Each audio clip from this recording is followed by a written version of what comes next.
¿De dónde vienen nuestras emociones? El miedo, la ira, la tristeza o la alegría que experimentamos ahora eran diferentes a cómo lo experimentaban nuestros ancestros hace 100.000 años. ¿Cómo fue que pasamos de usar las emociones para sobrevivir de un depredador a cómo usamos las emociones hoy en día para sobrevivir de nuestras propias interpretaciones? Antes de las ciudades, de las instituciones y las complejas estructuras sociales que conocemos actualmente, nuestros antepasados ya tenían que resolver problemas fundamentales: encontrar alimento, escapar de los depredadores, defenderse, reproducirse, cuidar a sus hijos y mantenerse unidos en el grupo, no pelearse con los compañeritos. Una de las personas que más influyó en la idea moderna que hay acerca de las emociones fue el psicólogo Paul Ekman. Él estudió expresiones faciales en distintas culturas, incluyendo poblaciones de Nueva Guinea, y defendió la existencia de las expresiones emocionales que no dependen exclusivamente del aprendizaje cultural, tomando en cuenta que las emociones son mecanismos que preparan al organismo para responder rápidamente ante acontecimientos relevantes. El miedo aumentará tu estado de alerta y va a prepararte para una respuesta defensiva. La ira, por su lado, va a movilizarte frente a la amenaza o al obstáculo.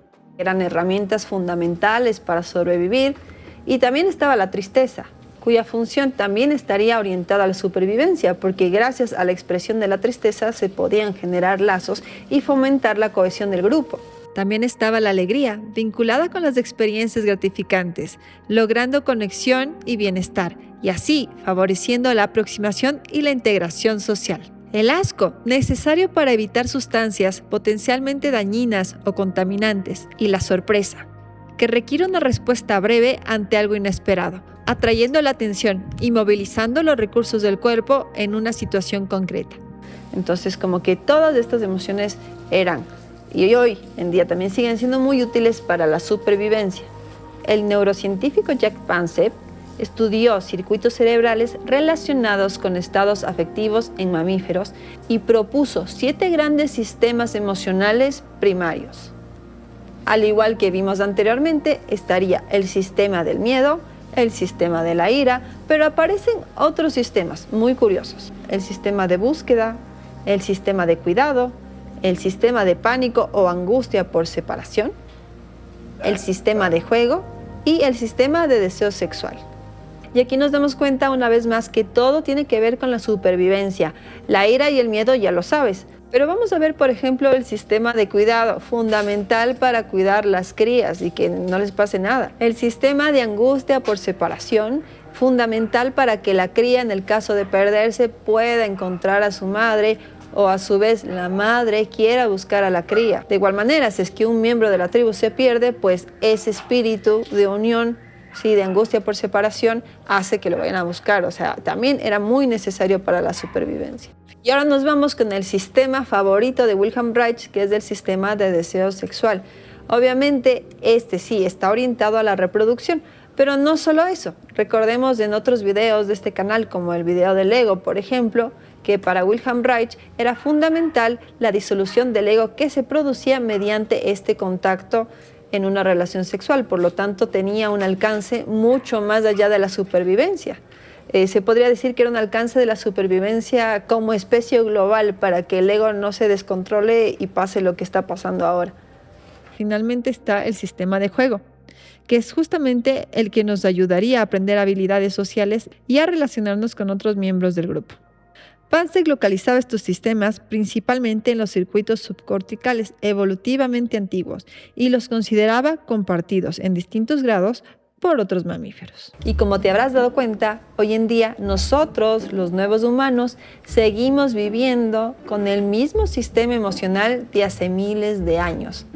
Entonces, ¿cuál ha sido el problema? Que hoy en día nuestra referencia, nuestra sensación de identidad sí que evolucionó, entre comillas, pues porque más bien yo considero que ha sido una involución, en el sentido de que la identidad hoy en día no está en el presente, no está en las cosas sí o sí necesarias para mi supervivencia, sino está como en una fantasía. Entonces, esa idea de identidad que le hemos dicho ego, que lo puedes ver en el video del ego, ya sé que lo dije, pero es que está muy bueno ese video como para tener un contexto. Esa idea de identidad nos pone en problemas porque constantemente estamos sintiendo que está atacada y estamos reaccionando con el mismo sistema emocional arcaico de hace miles de años. Vamos a poner un ejemplo. Digamos que bueno, antiguamente sí, el miedo era de que el depredador me mate, ¿no? Pero hoy en día yo puedo tener miedo a muchísimas cosas. Por ejemplo, el miedo a reprobar un examen. Entonces es como que si tú te pones a pensar, no pasa nada. Incluso hay recuperatorios, ¿no? Y en el peor de los casos, si es que tienes que recursar el año, sí, es lamentable, pero no es como para tener ese miedo porque realmente no te va a pasar nada. Yo recuerdo que yo sufría muchísimo de esta emoción, creo que de todas, y el miedo era algo muy latente en mí, ¿no? Porque hacía algún trabajo mal y me sentía terriblemente mal. Y recuerdo que mi papá siempre me decía, hijita, tranquila, no va a pasar nada tan grave. Y yo decía, pero ¿cómo que no? Y yo recontra que dimensionaba, ¿no? Después al entender todo esto, y más que entenderlo, es a sentirlo, y eso fue sobre todo gracias al trabajo con el método Códica, pude como que tener un distanciamiento y entender cómo funcionan realmente las emociones, cuándo es esta protección de mi identidad imaginaria que está reaccionando, ¿no? O cuándo es un miedo real que amerita movilizar los recursos de mi cuerpo. En definitiva, no es que las emociones evolucionaron, no es que cambiaron, siguen siendo exactamente las mismas que hace miles de años. El problema ha sido que nosotros la hemos estado usando sin darnos cuenta para cosas que no meritaba el uso de esa emoción, como los ejemplos que les acabo de mencionar.